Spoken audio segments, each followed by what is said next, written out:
Muy estimado doctor Wilson, muchísimas gracias de verdad pues, por la gentileza de su presentación. Es para mí un honor muy grande poder estar acá en la Asociación Guatemalteca de Ultrasonido. Ya hemos tenido oportunidad pues, de trabajar en conjunto en la Federación Latinoamericana de Ultrasonido en FLAUS, pues, y de verdad felicitarles primeramente tanto a usted en su carácter de presidente de la Sociedad Guatemalteca como al resto de los integrantes de su junta directiva por esta extraordinaria iniciativa que nos une en prácticamente todos los rincones de nuestra América Latina, Centroamérica y el Caribe en una actividad pues, académica tan interesante y que de la cual me siento pues muy honrado, no solo de su gentil presentación, de tener tantos amigos en la hermosa Guatemala y de poder acompañarles a ustedes en esta ya noche académica, pues gracias a Dios para todos nuestros países latinoamericanos. Así que un gusto muy grande para mí, perdón. Desde en este momento, pues el cargo que ostento como presidente de la Sociedad Venezolana de Ultrasonido y secretario de la Sociedad Venezolana de Ginecología y Obstetricia, es un completo honor poder estar acá con ustedes. Muchísimas gracias nuevamente, doctor Serrano. Gracias nuevamente a todos. Pues verdaderamente honrado por contar pues con tan interesante participación, un número muy importante de compañeros, colegas y amigos que nos acompañan pues desde tantos espacios tan lindos de nuestro continente. En definitiva, entremos formalmente al tema. Me corresponde en la tarde de noche de hoy compartir con ustedes el tema epigenética e impacto perinatal de los trastornos del crecimiento fetal. Y he querido colocar ese interrogante de entrada, ¿qué ocurre a largo plazo?, como uno de los objetivos fundamentales a trazar durante el transcurso de los próximos minutos de plática. Básicamente hablar de restricción de crecimiento fetal, pues la justificación creo que se explica por sí misma. Fíjense ustedes cómo, en definitiva, la afectación desde el punto de vista de la totalidad de los embarazos, prácticamente 1 de cada 10 de ellos va a tener en algún momento de la gestación, temprano o tardíamente, un impacto negativo con respecto al potencial genético de crecimiento del producto de la concepción. En nuestros países low income, en vías de desarrollo, tenemos un problema importante, un flagelo grave que replica, pues desafortunadamente, gran parte de nuestra América Latina, que es 1 de cada 4 pacientes con condición de sub o malnutrición. 18% de las muertes intrauterinas están atribuibles a la condición de crecimiento fetal restringido. La mortalidad perinatal se multiplica por 10 a la que observamos en la población general, entendiendo como población general aquel subgrupo de pacientes que tienen crecimiento fetal por encima del percentil 10 para la edad gestacional. Y fíjense ustedes cómo esto a su vez incrementa en 50% la condición de mortalidad cuando la restricción de crecimiento ocurre asociada a la prematuridad y 20% cuando estamos en condición de gestaciones mayores de 37 semanas. 6 de cada 10 fetos con crecimiento fetal restringido son hipóxicos crónicos intraparto, y esto es porque más o menos la relación CFR temprano versus tardío, como veremos un poco más adelante, 60-40. Los pequeños para edad gestacional, es decir, aquel pequeño subgrupo por debajo del P10, pero que mantienen pruebas de vigilancia hemodinámica y Doppler fuera de los parámetros de anormalidad, no están exentos de riesgo. Y finalmente, esto es sumamente importante, las alteraciones desde el punto de vista de desmejora o factores de riesgo en la vida postnatal se incrementan con un outradio de 4 a 6 veces cuando la comparamos con aquellos neonatos que tienen un crecimiento superior al percentil 10 para la edad gestacional.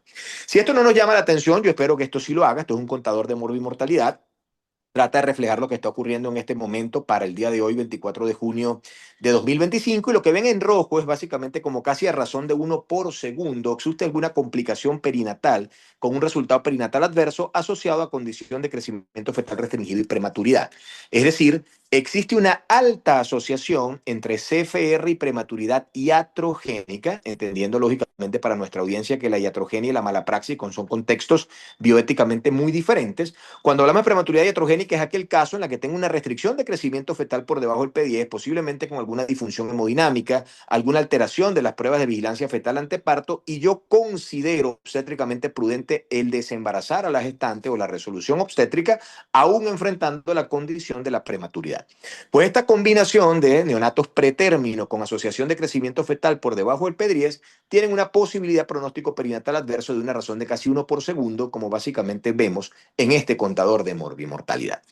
En este orden de ideas y tratando de graficar de manera de que esto quede un poco más claro, nosotros del total de neonatos, en este caso, ya en vida fetal, pues estamos hablando, pues lógicamente, de fetos restringidos, tenemos un dintel de morbimortalidad que es el percentil 10.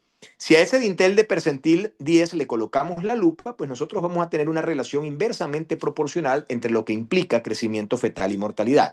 Dicho de esta manera, pues a menor percentil de crecimiento, mayor mortalidad, y esto lógicamente lo entendemos todos los que hacemos obstetricia y medicina perinatal, y existe por lo tanto una relación muy estrecha entre lo que es ese punto de corte del percentil 3 que prácticamente alberga el 85% de los fetos que se complicarán de manera severa generando un pronóstico perinatal adverso, y entre estos un subgrupo que puede llegar hasta una tercera parte que pueden tener una muerte intempestiva en su vida intrauterina. Por lo tanto, si dentro del percentil de crecimiento anormal, por debajo del P10 para edad gestacional, tenemos este subgrupo específico de percentil 3, estaríamos englobando el 85% de los fetos que tendrán definitivamente un pronóstico perinatal adverso. El escenario importante es que tenemos cerca de un 70% de los casos, es decir, dos terceras partes, que van a ser ese pequeño subgrupo, pero muy importante, que va a estar entre percentil 3 y percentil 10, que no tiene una disfunción hemodinámica marcada en las pruebas de vigilancia fetal anteparto y específicamente el perfil hemodinámico Doppler, y es lo que históricamente hemos denominado pequeños para edad gestacional, y que los textos clásicos de obstetricia nos han invitado a tener quizás una conducta un poco más laxa, un poco más relajada con respecto a su vigilancia perinatal, y los han connotado como aquellos fetos pequeños constitucionalmente normales, pero que espero al final de esta conferencia tener claro de que no están en absoluto exentos de riesgo perinatal. En este orden de ideas y desde el punto de vista etiopatogénico, tenemos un total de fetos restringidos, 40% de ellos por la condición pues, más frecuentemente asociada, que es el espectro de los trastornos maladaptativos vasculares maternos, es decir, este desbalance entre elementos angiogénicos y antiangiogénicos que tiene como base fisiopatológica común, por supuesto, el trastorno hipertensivo del embarazo, principalmente preeclampsia grave lejos del término, alteraciones como la eclampsia, el síndrome HELP, u otros simuladores desde el punto de vista de la maladaptación vascular, como puede ser síndrome hemolítico urémico o púrpura trombocitopénica trombótica de la gestación. Adicionalmente, 20% de las anomalías estructurales, 10% asociados a síndromes genéticos no cromosómicos, 10% de los CFR tempranos pueden estar asociados a infecciones severas, principalmente atribuibles potencialmente a familia herpes viridae, 10% abuso de sustancia y un 10% de elementos misceláneos o de causa idiopática dentro de estos fetos desde el punto de vista intrauterino restringidos. Las definiciones están vigentes prácticamente desde el 2014, ya en una revisión que tuvimos oportunidad de realizar para la Federación Latinoamericana de Sociedad de Obstetricia y Ginecología FLASOC en el 2013. Habíamos considerado tres conceptos fundamentales, dos de ellos están claramente estandarizados, sustentados ya en estudios bien randomizados, diseñados, multicéntricos y que replican lógicamente los conceptos que históricamente hemos manejado. Un feto con un percentil de crecimiento fetal por debajo del P10 para edad gestacional, que tenga signos de compromiso fetal, que incluyan anomalías en las pruebas de vigilancia fetal anteparto, principalmente el Doppler, debe ser connotado como un feto restringido. De igual manera, si está por debajo del percentil 3, independientemente del resultado del perfil hemodinámico, y esto es sumamente importante, aun cuando tengamos un feto por debajo del P3 para edad gestacional, si tiene una condición de Doppler normal o no, no es una condición que, digamos, supedite el hecho de connotarlo como efectivamente debe ser catalogado un crecimiento fetal restringido. El parámetro aún no estandarizado en algunos de los protocolos que podamos revisar, principalmente, por ejemplo, el protocolo británico, canadiense o el SOMANS de Oceanía, básicamente establecen para Latinoamérica se ha validado por FLASOC que una circunferencia abdominal por debajo del percentil 2.5 para la edad gestacional, sin alteraciones de otros parámetros biométricos, también debería ser connotado como una alteración patológica desde el punto de vista de la curva de ganancia ponderal y por lo tanto ser un parámetro altamente sensible para poder establecer condición de crecimiento fetal restringido. Por lo tanto, tenemos ese subgrupo, como les explicaba, que puede estar entre el percentil 3 y el percentil 10, que muestra una valoración anatómica por ultrasonido normal en ausencia de marcadores de riesgo, por ejemplo, para aneuploidías o signos de infección intraamniótica, tiene perfiles de bienestar fetal normales, perfil hemodinámico normal, pero sin embargo tiene una reducción en su curva individual de crecimiento durante la gestación, y este es el subgrupo, insisto, que al ser hemodinámicamente normal hemos denominado pequeños para edad gestacional o fetos constitucionalmente pequeños. Lo importante en esta condición es que las grandes instituciones científicas vinculadas al cuidado perinatal tienen consenso y logran de esta manera establecer criterios muy claros, tanto la Sociedad de Medicina Materno-Fetal, la Sociedad Internacional de Sociedades de Obstetricia y Ginecología ISUOC, la Federación Internacional de Ginecología y Obstetricia y el Royal College de Londres, establecen por sus criterios de expertos, es decir, investigaciones de subtipo Delphi, algunas definiciones que son concordantes entre sí.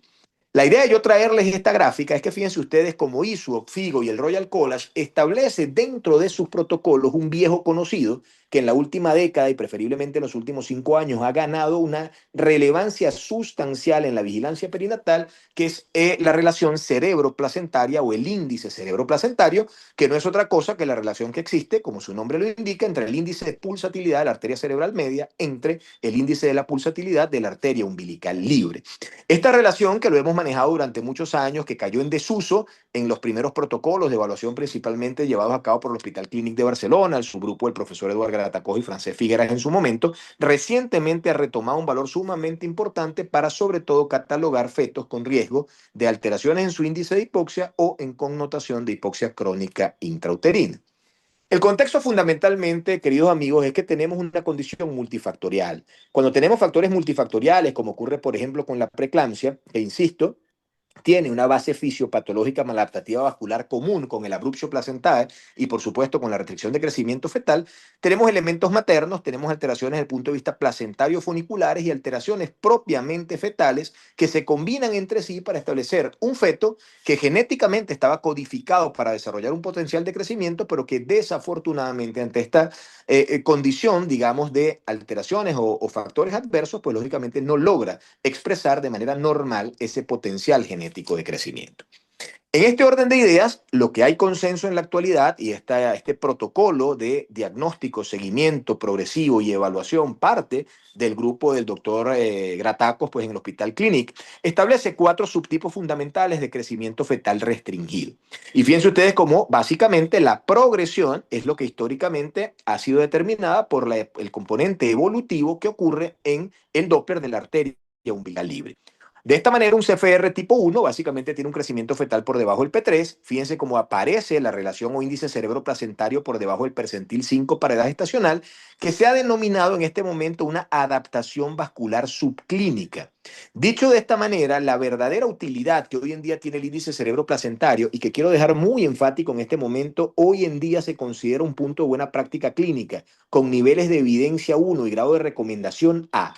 Establece que aún en presencia de una arteria umbilical con resistencias vasculares elevadas sin llegar a una connotación patológica, una cerebral media que tenga ya signos de adaptación vascular, pero sin estar por debajo del percentil 5 para edad gestacional, es decir, sin la instauración franca de un fenómeno de brain sparing o de redistribución o de centralización, puede tener un índice cerebro-placentario por debajo del percentil 5 para edad gestacional, y esto habla de redistribución de flujo subclínica y que es altamente importante para estratificar población fetal de riesgo. La arteria uterina, lógicamente, tanto en tu tamizaje preliminar de primer trimestre como en segundo trimestre, semana 20-22, al culminar oleada de invasión trofoblástica, por encima del P95 para edad gestacional, o las alteraciones, lógicamente, del índice de pulsatilidad de la arteria uterina, pues que esté, en este caso, por debajo del percentil 95. Estos fetos pueden ser seguidos de manera semanal sin problema y pueden alcanzar el término de manera bastante contundente. En la medida que la arteria umbilical va avanzando en su deterioro, es decir, cuando a medida que avanza la disfunción placentaria, este feto pasa a presentar fases diastólicas borradas en la arteria umbilical, que es lo que se ve en el CFR tipo 2, flujo diastólico reverso en el CFR tipo 3, para finalmente caer en signos hemodinámicos de insuficiencia cardíaca, donde el estándar dorado de evaluación en la actualidad es la onda reversa en el ductus venoso de Arancio como parámetro asociado a disfunción desde el punto de vista cardiohemodinámico. El escenario fundamentalmente con esto es que esto lleva, y esto es uno de los grandes aportes que hace el Hospital Clínic y el subgrupo del doctor Gratacós y Figuera, es que establece un proyecto, digamos, de evaluación desde el punto de vista clínico. Es decir, los fetos con CFR tipo 2 deben ser resueltos en torno a semana 34, previo curso, por supuesto, de corticoesteroides y consideración de neuroprotección con sulfato de magnesio. Los tipo 3, alrededor de semana 24-28, máxima 30. Y finalmente los tipo 4, prácticamente en el momento en el cual se determine la reversa en el ductus venoso.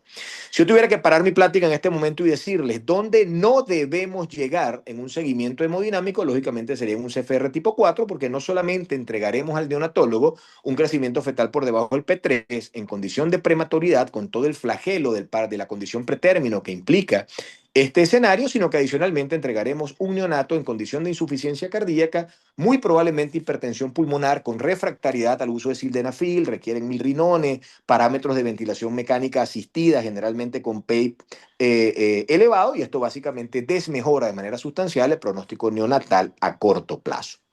El contexto fundamental, y es la base de esta conferencia o de esta conversación del día de hoy, es que estos productos de la concepción, estos fetos, que vienen con un potencial genético de crecimiento, pero que se ven sometidos de manera crónica principalmente, porque el subgrupo más afectado indudablemente es aquel CFR que se instala de manera temprana, antes de las 32 semanas de gestación, va a comenzar a presentar una serie de cambios en torno a la metilación del ARN mensajero que lo van a condicionar a expresar en un futuro lejano ciertas condiciones para las cuales genéticamente no venía programado. Dicho de otra manera, estas alteraciones epigenéticas en el microambiente celular que rodea al ADN celular en el núcleo de estas células sometidas a hipoxia crónica y principalmente en la replicación del ADN a través de las transcriptoras reversas del ARN mensajero, finalmente va a condicionar predisposición desde el punto de vista genético a manifestar enfermedades que desde el punto de vista heredofamiliar no necesariamente venían codificadas. Y esto básicamente ha tomado retrospectivamente un valor en una alta condición de asociación en la actualidad de adultez joven, por ejemplo, con disfunción cardiometabólica, cuyo común denominador ha sido un peso al nacer por debajo del percentil 10 para su edad gestacional. Cuando tratamos de analizar esto de manera un poco más objetiva, existen algunos fenómenos básicamente que involucran las transcriptasas de ARN y fundamentalmente la polimerasa 2, donde cuando ocurre un fenómeno de metilación inadecuada del ADN o una desmetilación irregular en los subtipos H3 y H4 de las histonas, básicamente este ARN puede mutar en su configuración inicial y finalmente, insisto, sobre todo desde el punto de vista neurológico y cardiometabólico, terminar estableciendo riesgos incrementados para manifestaciones que no existen desde el punto de vista heredofamiliar en la ascendencia de este feto. En este orden de ideas es un manejo mucho más complejo, es decir, principalmente el subtipo de restricción de crecimiento precoz, donde la hipoxia es franca, crónica y requiere de instalación de mecanismos buffer, tampón o adaptativos vasculares, tanto maternos como fetales a largo plazo, condicionan un escenario de alteración en este flujo, lógicamente, de oxígeno hacia el espacio intracelular. Este fenómeno de respiración celular se ve comprometido y básicamente la alteración nuclear mitocondrial del ADN y ARN respectivamente puede verse alterada y esto finalmente terminar, insisto, desarrollando condiciones patológicas a largo plazo. Indudablemente el común denominador en este concepto básicamente está en la placenta. Existe una mala implantación y disfunción desde el punto de vista endotelial. Está muy claro que estos productos parten de un desequilibrio entre los factores angiogénicos y antiangiogénicos que condiciona microtrombosis placentaria, vasculopatía desde el punto de vista corial, depósito fibrinoide, apoptosis y por supuesto un fenómeno intervillositario crónico inflamatorio que finalmente se va a traducir en lo que históricamente hemos denominado insuficiencia placentaria. Esto, desde el punto de vista prenatal y desde el punto de vista postnatal inmediato, implica alteraciones en el patrón, digamos, tranquilizador del monitoreo fetal no estresante, mayor incremento en el riesgo de acidosis neonatal, ingreso a las unidades de cuidados intensivos neonatales y finalmente un concepto de pronóstico perinatal adverso que puede estar presente con un Lagrange radio positivo de 12 veces más alto que en aquellos fetos sin insuficiencia corial. Esta lámina particularmente resume de manera muy importante qué ocurre sobre todo en el fenómeno cardiovascular que fue el primero en ser estudiado y comenzaron a notar pues este subgrupo de investigadores ya publicado hace algún tiempo en la American Journal de Obstetricia y Ginecología que esta insuficiencia placentaria en los CFR por debajo de 32 semanas de gestación que eran capaces de generar alteraciones, insisto, principalmente en la transcripción histonomediada del ARN mensajero, comenzaron a generar cambios en la orientación de las fibras musculares miocárdicas, alteraciones en la contractilidad, y esto prenatalmente pudo reflejarse en una relación entre onda E, onda a nivel de las válvulas cardíacas, a nivel de los tractos de salida, en alteraciones estructurales en el septum interventricular y principalmente la pared libre del ventrículo derecho, y adicionalmente en los índices de rendimiento miocárdico que incluso cercanos al término generaron una alteración morfológica en el corazón.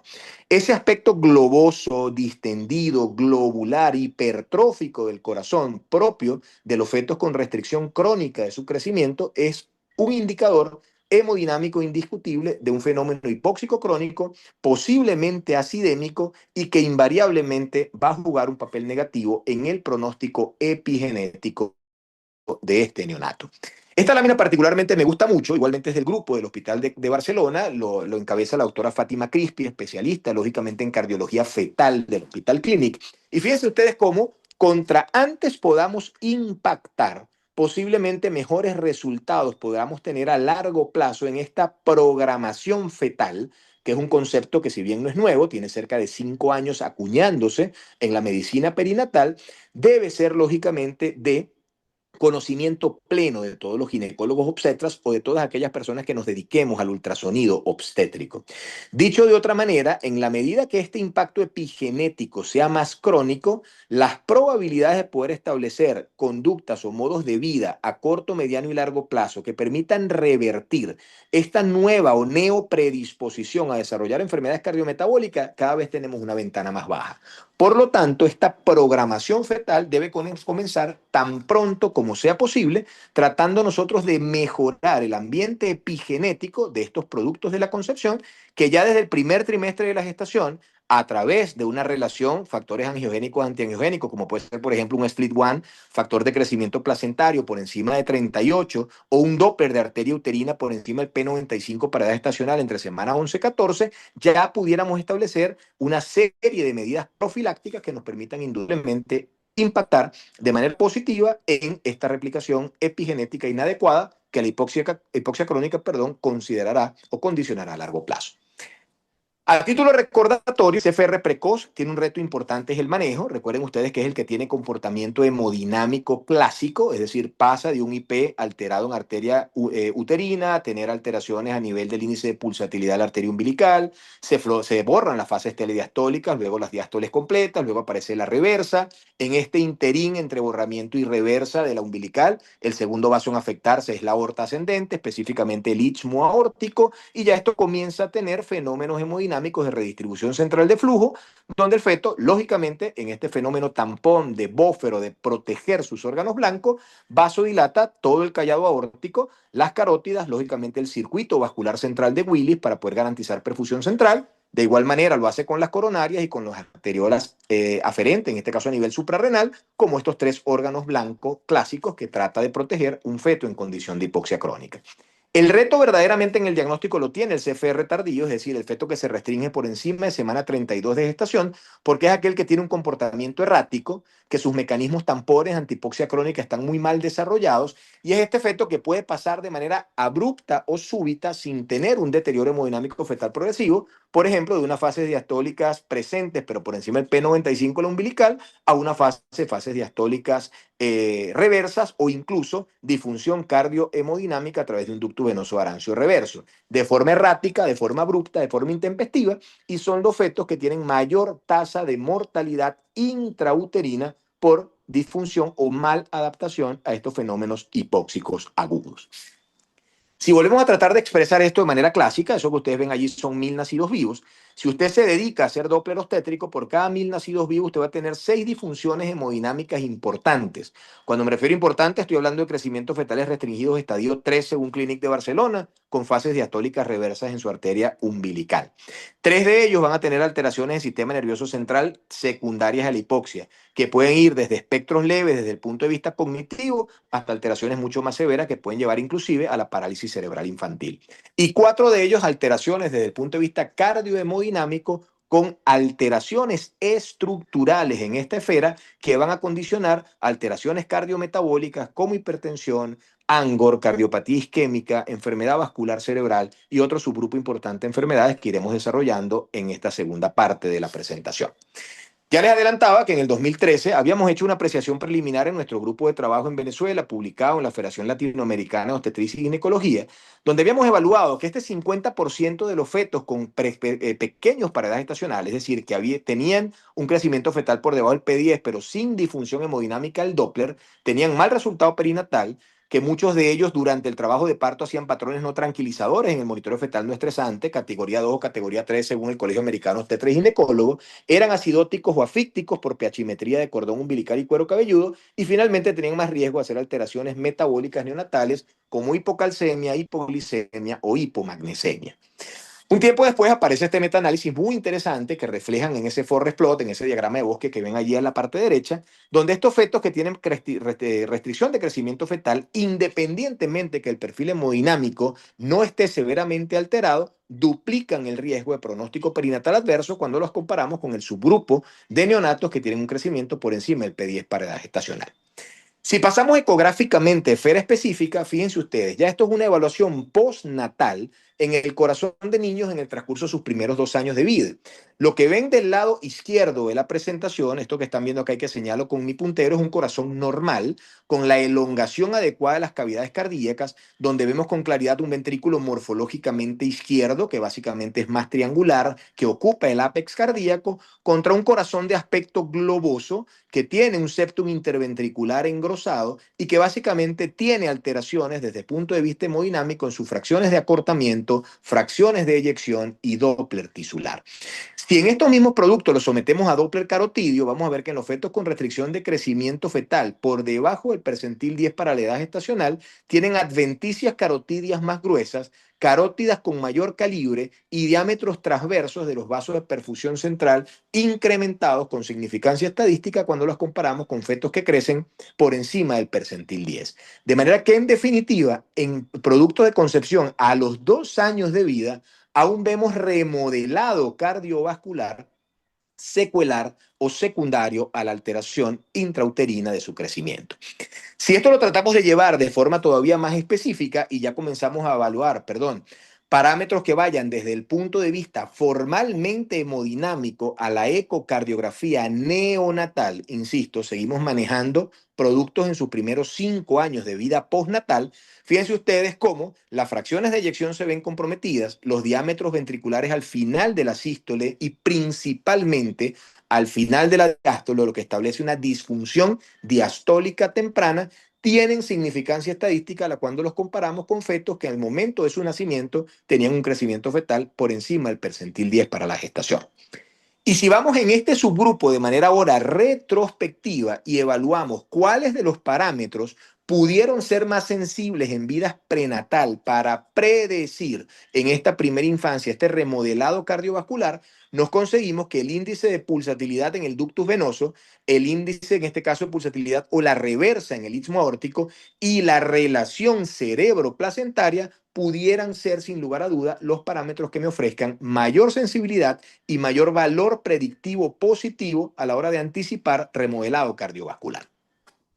El escenario, queridos amigos, es que esto va mucho más allá y así como ocurre en la esfera cardiovascular, pues ha ocurrido líneas de investigación en la última década con respecto a otros escenarios y que no solamente se han limitado a la primera infancia, sino a la infancia tardía, adolescencia, adultez temprana, adultez tardía e incluso senectud en seguimiento a muy largo plazo de estos neonatos que tuvieron un percentil de crecimiento por debajo del percentil 10. Y una de las líneas de investigación más nutridas junto a la cardiovascular es, lógicamente, la desde el punto de vista de remodelado neuroencefálico. Esto que vemos ahí es el profesor Rogelio Cruz Martínez, pues del grupo de Guadalajara en México.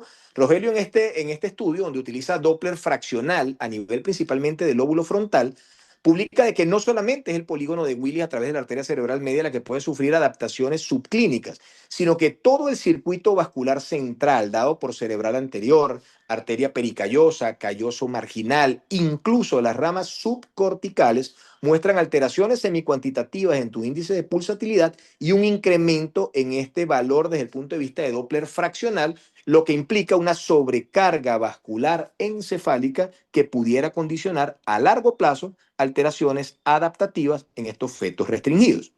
Fíjense entonces cuando en este mismo grupo evalúan otros parámetros de predicción, evaluando la arteria cerebral media, la arteria cerebral anterior, y eso que les destaco en rojo es cómo el índice, en este caso, o la relación cerebro-placentaria, es el primer parámetro en afectarse desde el punto de vista de vasodilatación cerebral subclínica en estos fetos por debajo del percentil 10 de crecimiento.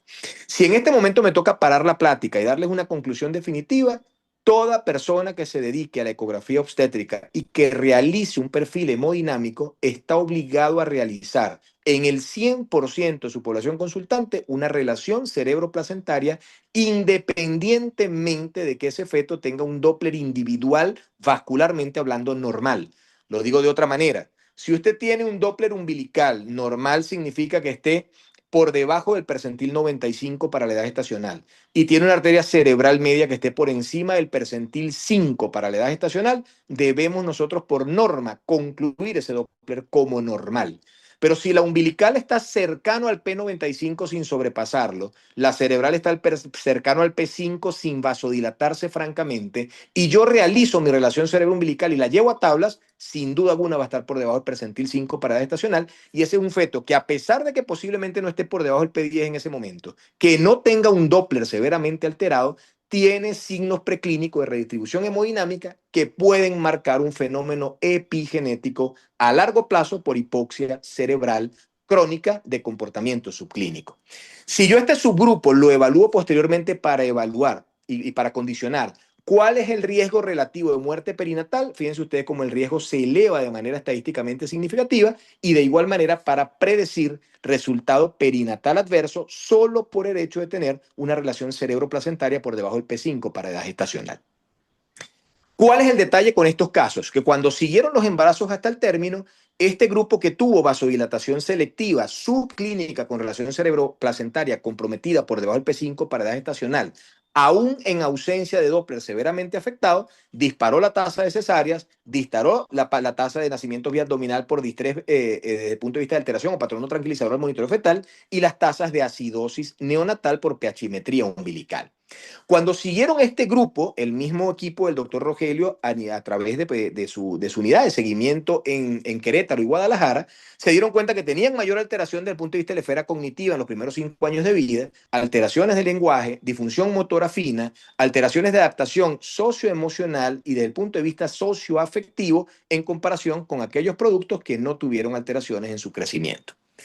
Y este grupo adicionalmente hace seguimiento de los fetos que tuvieron crecimiento por debajo del P10 para edad gestacional y Doppler normal hasta los 15 años de vida a través de resonancia dinámica, y se dieron cuenta que tenían córtex cerebral más estrecho, alteraciones a nivel del hipocampo, alteraciones en amígdalas cerebelosas, corteza cerebral, sustancia blanca y sustancia gris, lo que invariablemente se podía traducir en alteraciones adaptativas, cognitivas e incluso de rendimiento escolar por debajo del promedio para aquellos comparados con un crecimiento al nacer por encima del percentil 10 para edad gestacional.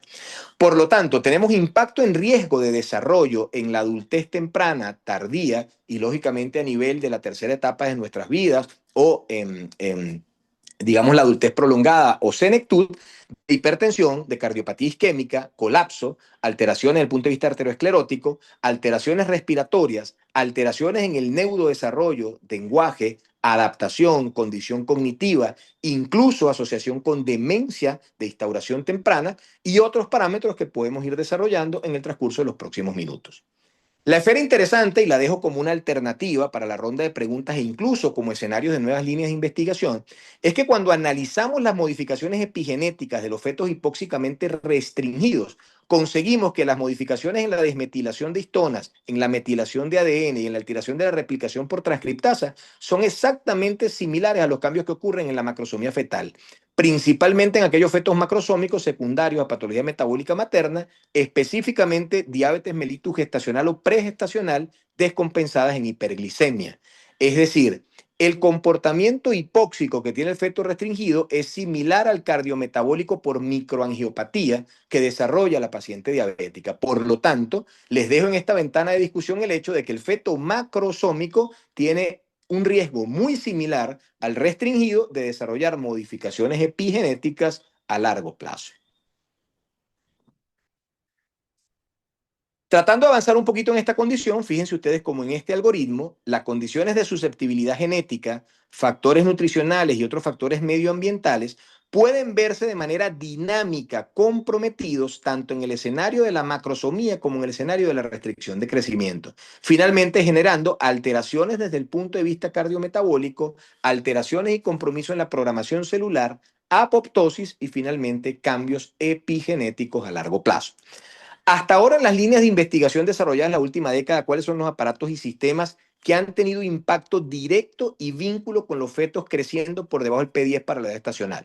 Esfera nefrourológica, hepática, alteraciones endocrinológicas principalmente en la esfera pancreática, crecimiento y desarrollo muscular, lógicamente neurocognitiva y cerebral, y alteraciones pues a nivel desde el punto de vista endocrino y principalmente en el eje generador de estrés a nivel del cortisol.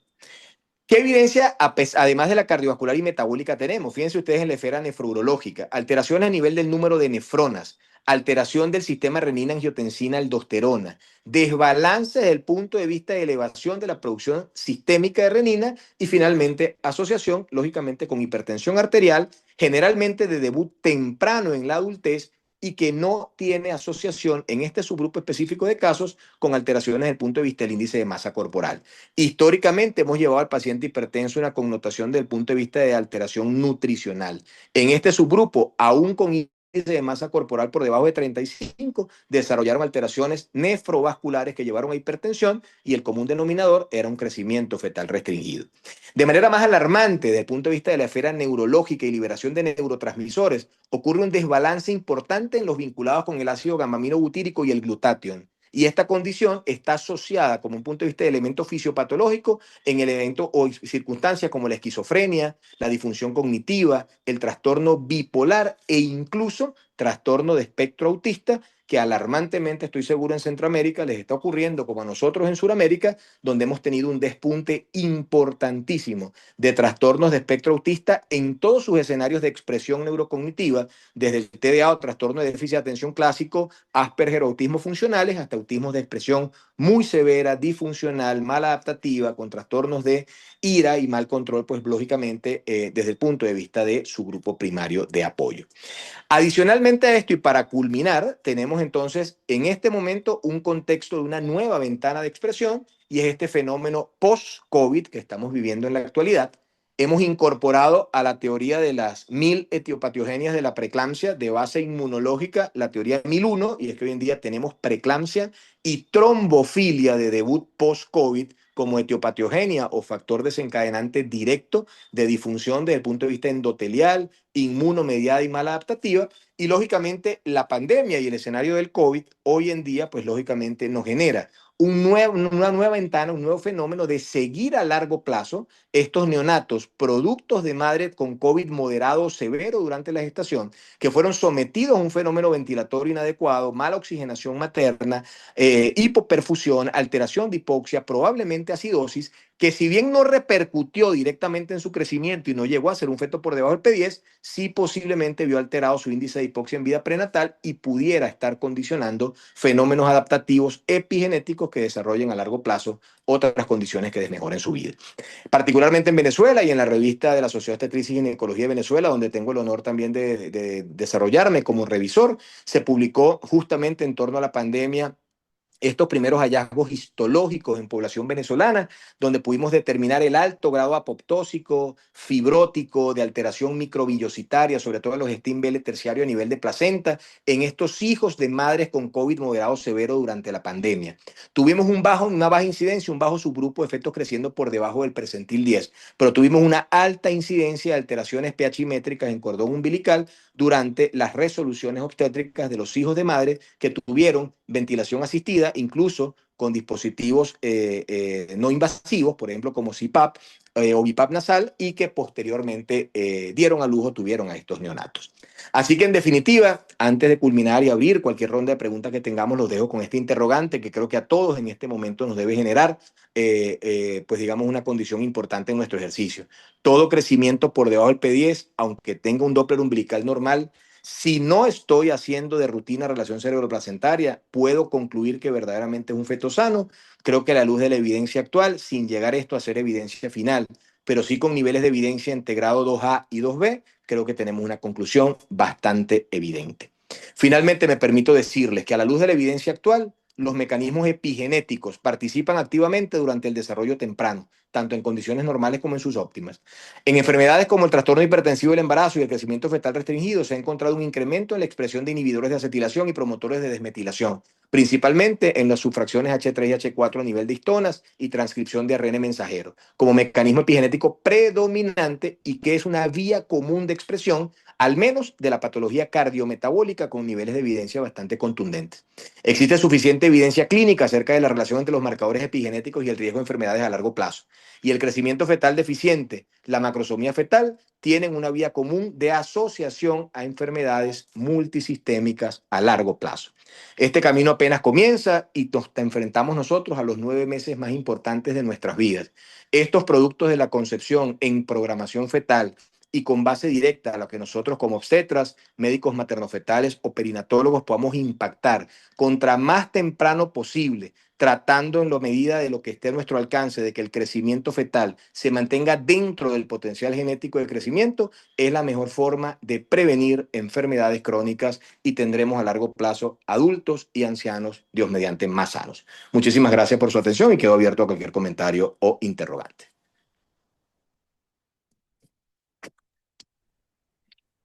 Muchísimas gracias, doctor Daniel. Creo que tener todo el panorama completo justamente de la importancia de todos los valores en ciertos momentos y momentos específicos hace que el manejo de estos pacientes, del paciente fetal, sea óptimo, sobre todo justamente en el afán de poder favorecer la supervivencia del feto. Vamos a ver si tenemos por aquí algunas preguntas. Hay algunas felicitaciones y saludos. Pueden hacer sus preguntas al doctor Daniel por medio del chat. Ok, hay algunos saludos. Y mientras tanto, pues también agradezco la presencia de algunos amigos que nos han acompañado esta noche. Doctora Jacqueline Reyes, desde República Dominicana. Buenas noches. Gracias. Susi Chan, bienvenida. Buenas noches.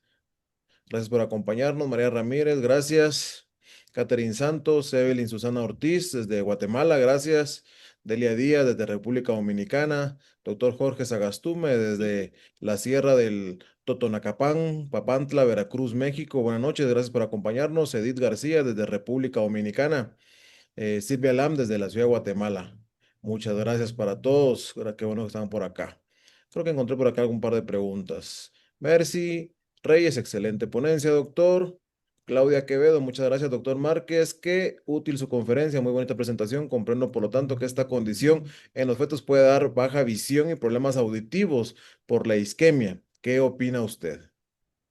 Sí, bueno, muchísimas gracias primeramente. Primero, ante todo, pues por supuesto, a los gentiles saludos y palabras de felicitación, las recibo con muchísimo cariño.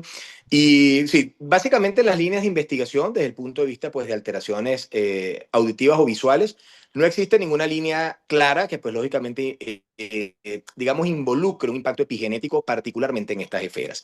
El detalle fundamentalmente con esto es que sí hay una relación directa entre crecimiento fetal restringido y prematuridad, como ya veníamos condicionando, y básicamente hemos comentado que dentro del flagelo de la prematuridad, pues lógicamente las alteraciones auditivas por inmadurez y principalmente la retinopatía del prematuro, sí, pues, lógicamente pueden estar vinculados, digamos, como una alteración ante la condición del crecimiento fetal asociado a prematuridad. Sin embargo, partir del punto de que un feto restringido que alcance el término, es decir, que se aleje de la condición de riesgo de la prematuridad, vaya a tener a largo plazo, digamos, alguna disfunción desde el punto de vista visual, no hay alguna línea de investigación que lógicamente sí lo haya relacionado, como ocurre principalmente con la esfera cardiovascular, con la esfera neurológica y en tercera instancia, quizás como tercer eslabón allí, la esfera desde el punto de vista nefrológico funcional, desde el punto de vista del área funcional renal, como lo hemos venido discutiendo. Entonces, creo que lógicamente hay mucho camino por evaluar en esta condición. No es para nada descabellado pues, plantear de que dentro de esta disfunción epigenética pueda haber a largo plazo de repente alguna alteración, principalmente desde el punto de vista de la esfera neurológica vinculado al área visual. Hablo específicamente de retina, mácula o posiblemente nervio óptico a largo plazo, pero por ahora no ha logrado haber una relación directa ni en pro ni en retrospección en relación a estos productos por debajo del P10 para estos dos ámbitos específicos que pregunta la doctora. Muchas gracias, doctor. El doctor Jaime Quiñones, felicidades, doctor, por la ponencia. Pregunto, ¿CFR temprana tiene relación directa con insuficiencia placentaria, mortalidad perinatal más elevada? El Doppler epigenética Absolutamente. reduce la mortalidad en qué porcentaje? Sí, totalmente sí. Es decir, la mayoría de los estudios que básicamente están vinculados a este compromiso epigenético están hechos en crecimiento fetal restringido temprano. Temprano implica por debajo de o instauración de la alteración de la curva de crecimiento fetal individual de ese producto por debajo de las 32 semanas de gestación. Este es el subgrupo que tiene un comportamiento clásico en la restricción de crecimiento, es decir, es el feto que técnicamente comienza a disminuir su curva individual de crecimiento, cae por debajo del percentil 10, ya venimos monitoreando una alteración vascular materna, posiblemente con un Doppler de uterina por encima del percentil 95 para edad gestacional, nos empieza a hacer elevación de resistencias vasculares funiculares a nivel de arteria umbilical libre, esa alteración lleva a borramiento telediastólico, fases diastólicas borradas completas, reversas y finalmente disfunción cardiomodinámica dada por alteraciones, por ejemplo, en el índice de rendimiento de trabajo miocárdico, ductus venoso arancio reverso, pulsatilidad de la vena umbilical, o si vamos a parámetros más específicos a los que nos dedicamos a hacer, por ejemplo, medicina perinatal, el MAPSE-OTAPSE, que es el movimiento migratorio de los anillos vasculares mitralo-tricuspidios dentro de los ventrículos respectivos, alteraciones entre onda y ontra, entre otros parámetros, junto a Doppler tisular, strain miocárdico, etc. Entonces, ¿a dónde voy con esta condición en definitiva? Contundentemente sí, apreciado doctor, estos fetos son los que tienen mayor riesgo de hacer alteraciones desde el punto de vista epigenético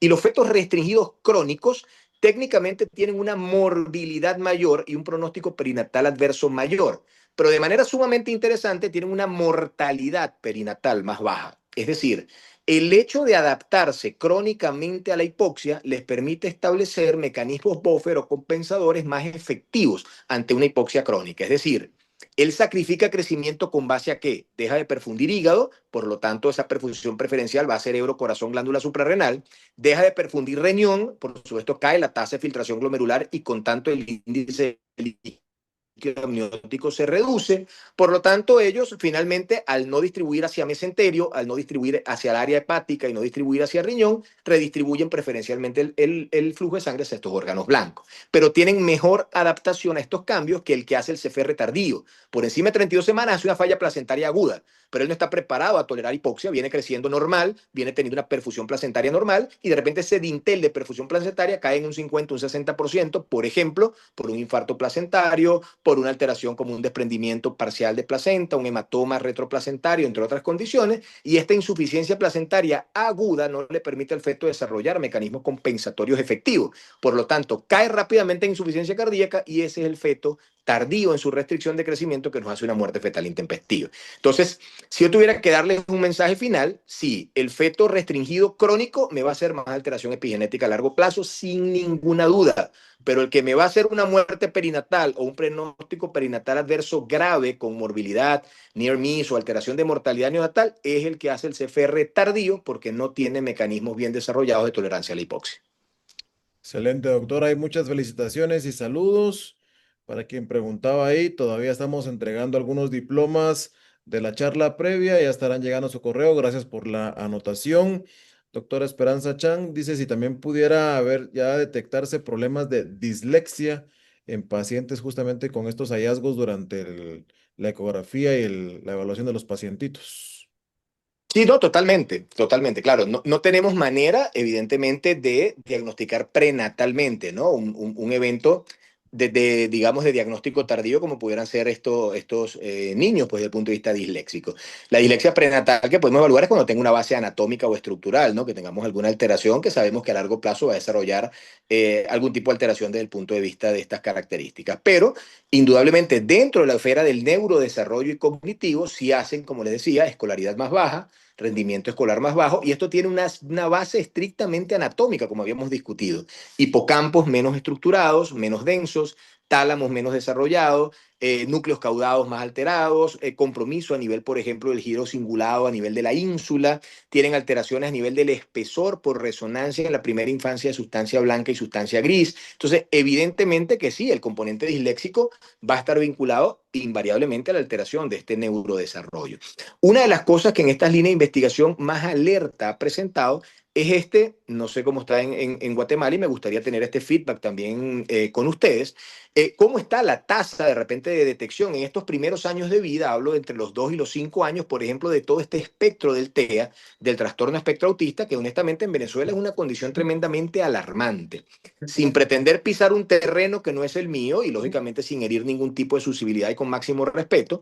Entiendo que también puede haber una sobredimensión del diagnóstico, porque hoy en día tenemos un gran saco de este TEA donde Cualquier niño en edad escolar, pues que tenga alguna condición de discreto déficit de atención, pero que sea funcional, que sea un muchacho, pues digamos, como decimos en Venezuela, inquieto, tremendo, bueno, califica como hiperactivo y entra en este subgrupo de TEA. Y básicamente son estos lo que hemos ido estudiando retrospectivamente para evaluar cuál ha sido su condición de crecimiento desde el punto de vista intrauterino. Entonces, sin pisar el terreno del sobrediagnóstico y la sobredimensión, sí vemos alarmantemente, y particularmente en mi país, una alta tasa de diagnóstico de trastorno espectro autista, que particularmente hace 10 o 12 años atrás verdaderamente es contrastante. Entonces, una de las cosas que nos ha tocado empezar a investigar es cuáles potenciales factores pudieran estar viéndose en este momento incorporados a este repunte tan importante en el diagnóstico, en esta alteración que va desde espectros muy funcionales y muy discretos a espectros de expresión muy grave, por supuesto, del autismo.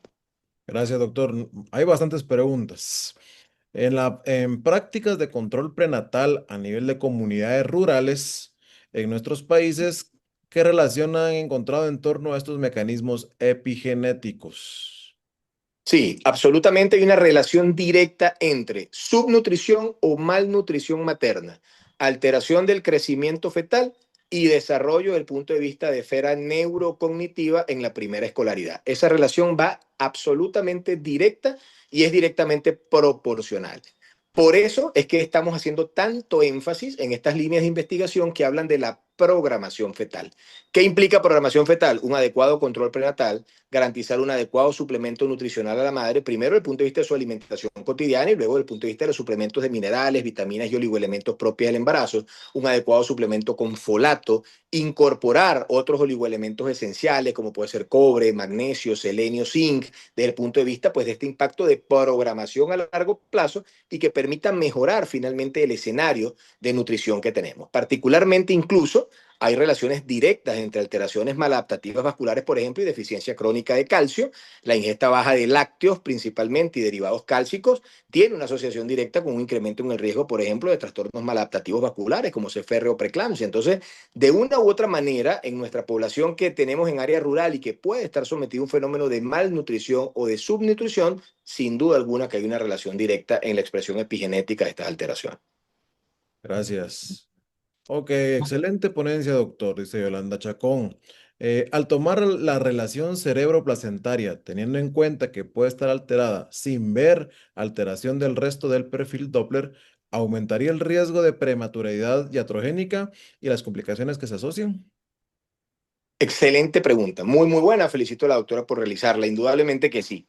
Es decir, la relación cerebro-placentaria, quiero dejar claro, es un indicador de vigilancia estrecha, ¿ok? No quiero que se queden con la idea de que si yo tengo un Doppler umbilical normal, digamos de manera evaluado de forma individual la arteria umbilical, y una cerebral media normal, pero la relación cerebro-placentaria está comprometida, ese feto yo no puedo egresarlo y hacerle un seguimiento hemodinámico cada 2, cada 3 o 4, cada 4 semanas. Debo hacer un seguimiento seriado de su curva individual de crecimiento de manera preferiblemente semanal, como establece el protocolo del CLINIC y que replica FIGO y que replica el Royal College. Básicamente lo hacemos de manera semanal con una resolución que puede llegar hasta la semana 37 de gestación.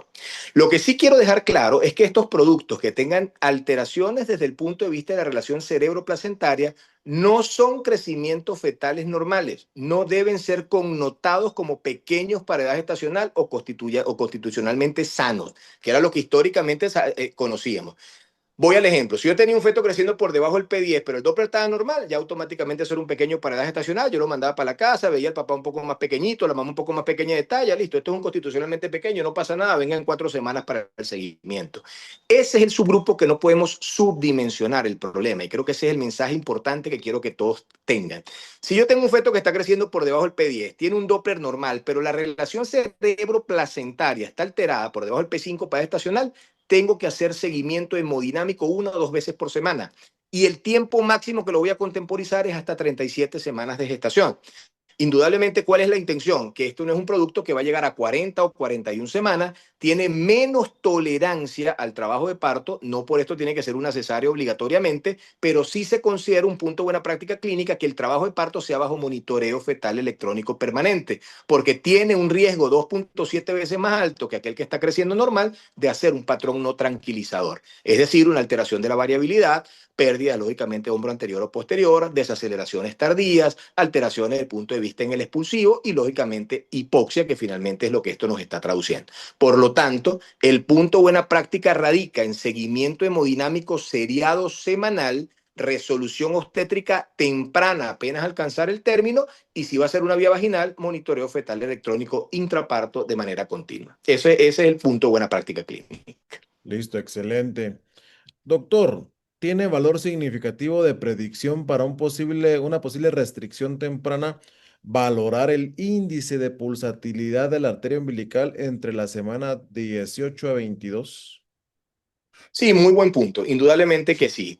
En la semana 18-22, si tenemos una alteración desde el punto de vista hemodinámico de la arteria umbilical, tenemos solamente dos escenarios posibles.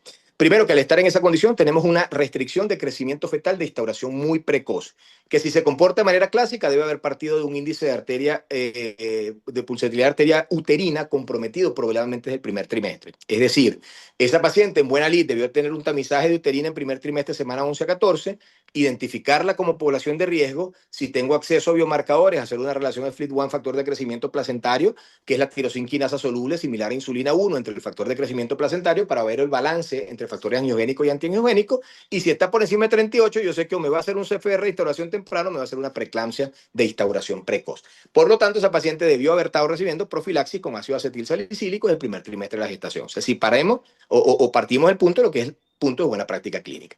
Ahora, nos llegó el paciente tardíamente, llegó a la semana 18 de gestación. Le hago un Doppler umbilical y está severamente comprometido. Recuerden ustedes que las diástoles en la arteria umbilical van aumentando en la medida que el embarazo avanza, o dicho de la misma manera, las resistencias vasculares funiculares disminuyen en la medida que la edad gestacional avanza. Por tanto, yo a las 18 o 20 semanas espero conseguir un umbilical de alta resistencia fisiológicamente normal, aunque debo llevar la tabla para establecer criterios de normalidad. Si ese feto yo le hago una arteria uterina para evaluar territorio vascular materno y la uterina está normal, pero aún así tiene una alteración de su crecimiento por debajo del P10 y una umbilical severamente comprometida, eso es una insuficiencia placentaria primaria. Y la primera causa, en ausencia de marcadores por un evento cromosomopático o genético no cromosómico, es una infección intramniótica. Ahí tenemos que hacer un perfil TORCH ampliado porque muy probablemente estamos en presencia de una falla placentaria secundaria a una infección perinatal. Entonces, sí tiene utilidad hacer Doppler. El detalle es que no tiene impacto finalmente en el pronóstico perinatal, porque si tenemos una restricción que se está instaurando a las 18 semanas, muy probablemente y de manera invariable, al menos en nuestro medio, y hablo con propiedad particularmente de mi país, Venezuela, no vamos a poder alcanzar ni una edad gestacional ni un peso que nos permita mejorar su pronóstico perinatal. Perfecto, muchas gracias. Siguiente pregunta. ¿Cuándo sería, bueno, aquí está. ¿Cuándo sería la semana ideal para el seguimiento Doppler con énfasis fetoplacentario y tomar en cuenta el ISP? ¿Sería útil a las 22 semanas? Buenísima, excelente pregunta también. Nosotros tenemos que establecer el embarazo básicamente en tres consideraciones, que es lo que nos recomienda la Fundación de Medicina Fetal, el King College de Londres. Ellos establecen tres ventanas fundamentales para hacer perfil hemodinámico. Semana 11-14, básicamente aquí el Doppler es clásico, Doppler de arteria uterina para establecer criterios maladaptativos vasculares maternos como hemos venido discriminando, y el Doppler fetal va en búsqueda de marcadores de aneuploidía asociados a alteraciones congénitas en cardiopatía. Entiéndase con esto, ducto venoso de Arancio y regurgitación tricúspide. Luego tenemos la ventana del perfil hemodinámico que debería ser realizada luego de culminar la segunda oleada de invasión trofoblástica. Es decir, yo debería por lo menos retamizar esas arterias uterinas más o menos entre semana 18 y 22, que es cuando la segunda oleada de invasión trofoblástica está culminando. Pero ahí tiene sensibilidad importante para tomar ciertas determinaciones desde el punto de vista del manejo perinatal, el Doppler de arteria uterina, pero no es tan significativo el perfil hemodinámico fetal.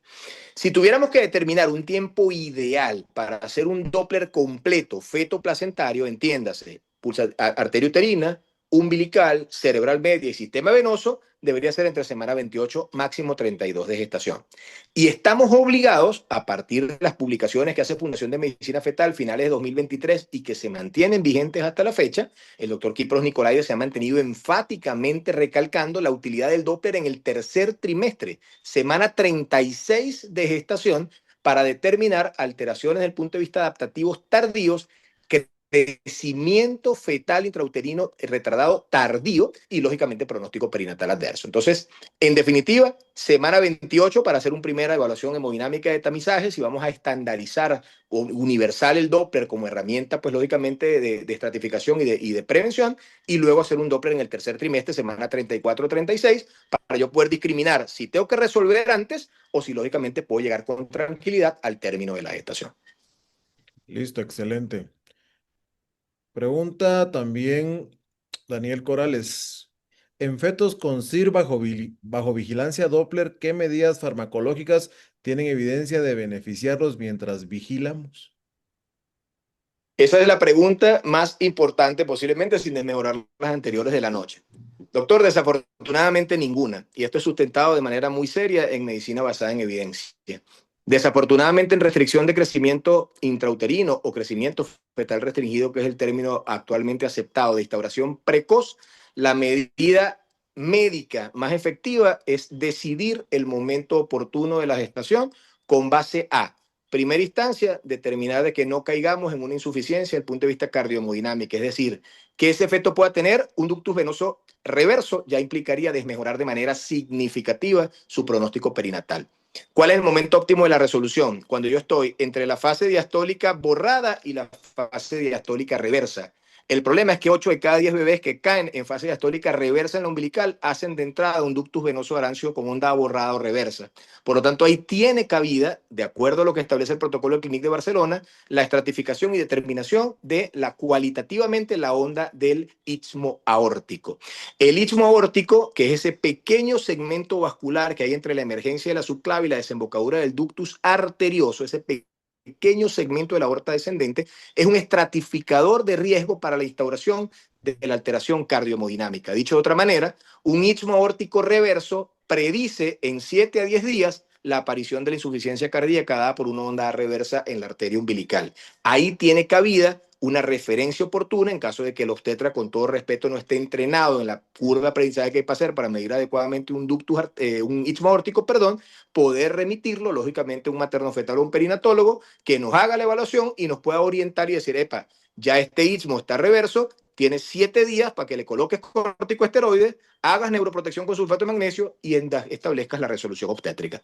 Todos los demás escenarios, y con esto hablo con mucha propiedad, o al menos dentro de que nuestras líneas de investigación y documentación en los posgrados en los cuales tengo oportunidad, pues, de formar parte en Venezuela, nos han permitido conocer elementos con L-arginina, L-carnitina, promotores de crecimiento, dietas hiperproteicas, omega 3.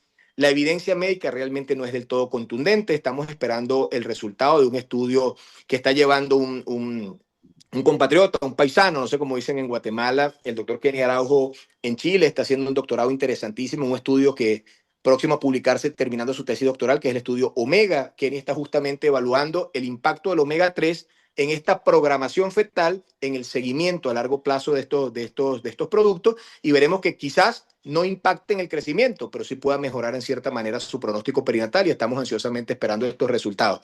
Pero la realidad es que farmacológicamente hablando, prenatalmente, una vez instalada la restricción de crecimiento, usted puede paliar con ciertos elementos pues el escenario, pero la medida más efectiva es el momento oportuno de decidir la interrupción del embarazo. Gracias, doctor. Saludos, felicitaciones. Héctor Navarro felicita. Elizabeth de Los Ángeles Vázquez le agradece la charla, lo felicita también. La doctora Esperanza Chan agradece su respuesta. Marta Novelo también, desde Quintana Roo, desde Playa del Carmen, Quintana Roo. Pablo Hernández, que ya espera verlo ahí en Ecomed, en Lechería, Venezuela, dice. Ya se acerca la fecha también. Ya listo, la semana que viene, en nombre de Dios, 3 al 5 de julio, estaremos Dios mediante Listo. compartiendo nuestro Congreso Nacional de Ultrasonido. Damso Rey Carreo nos saluda desde Socopo, Estado Barinas, Venezuela. Excelente Sopopó, presentación. Socopó, queridísima gracias. Danzorey, gracias por tu saludo. Gracias. Y Yolanda Chacón, saludos. aquí desde Guatemala, desde algunas regiones como Cobán, Alta Verapaz, Guatemala. Felicitaciones y agradecimiento. Desde Alzate, Jalapa, Mindali Rodríguez, gracias por acompañarnos. Doctor Ronnie Home, también saludos. Saludos, felicitaciones. Y aquí tengo creo que la última pregunta de la noche. José Romero pregunta, conociendo que ya tenemos un diagnóstico prenatal de remodelado cardíaco con un índice de efericidad para un corazón globoso característico de los CFR, ¿cuáles serían sus mejores sugerencias postnatales? Oh, maravillosamente. Qué buena pregunta, verdaderamente que sí. Si ese índice de felicidad ventricular básicamente ya está comprometido, que sin lugar a duda es uno de los parámetros más sensibles para poder determinar remodelado cardíaco en estos fetos restringidos, la evaluación postnatal depende de varios factores. Principalmente, pues lógicamente los cardiólogos en primera instancia lo que realizan es la evaluación funcional de este corazón para evaluar cómo están justamente estas resistencias vasculares y fundamentalmente la función diastólica final, que es pues uno de los parámetros que más se compromete. El resto de los parámetros neonatales, pues básicamente depende de la unidad donde estos productos vayan a ser seguidos. Particularmente en mi hospital, donde tenemos oportunidad de hacer seguimiento, instauran de manera precoz el uso de L-carnitina. No utilizan, pues lógicamente, fármacos, digamos, que mejoren inicialmente contractilidad, si no hay un escenario franco de insuficiencia cardíaca en estos productos, que generalmente, si solo está alterado el índice de felicidad, ellos no desarrollan insuficiencia cardíaca de restauración precoz.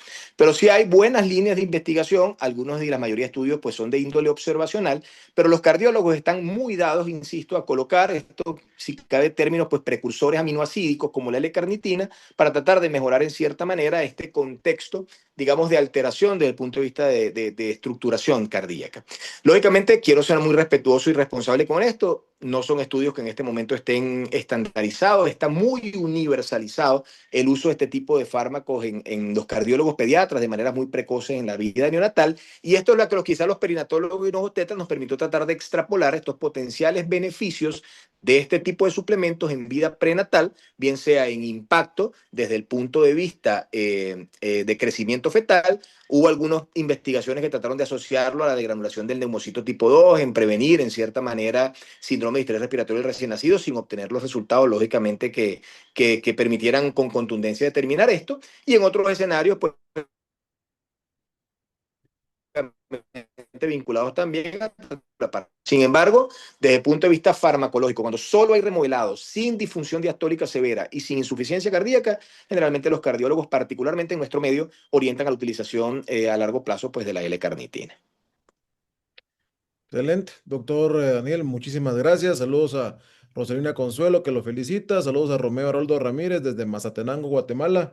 Un gran abrazo. Creo que ha habido una buena afluencia de participación. La verdad que más del 90% se han quedado al momento de las preguntas. Y eso ya es una muy, muy buena señal de lo apasionante y de lo atractivo que resultó ser este tema. Así que muchas gracias, doctor Daniel. Me voy a permitir dar unos pequeños avisos antes de terminar nuestra sesión del día de hoy, de esta noche. Muchas gracias.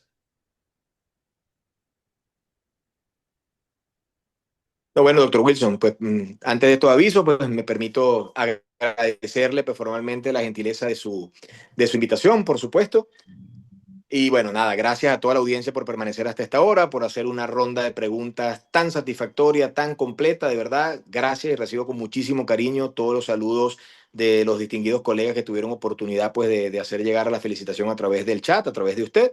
Un honor, quedo pues lógicamente siempre a disposición de lo que la Sociedad Guatemalteca de Ultrasonido, sociedad hermana vinculada pues a este apasionante mundo de la ecografía, y desde la Sociedad Venezolana de Ultrasonido de Medicina pues vaya nuestro afecto más sincero para todos los colegas en Guatemala, en Centroamérica y en gran parte de nuestro continente. Grandísimo abrazo para todos. Gracias, doctor.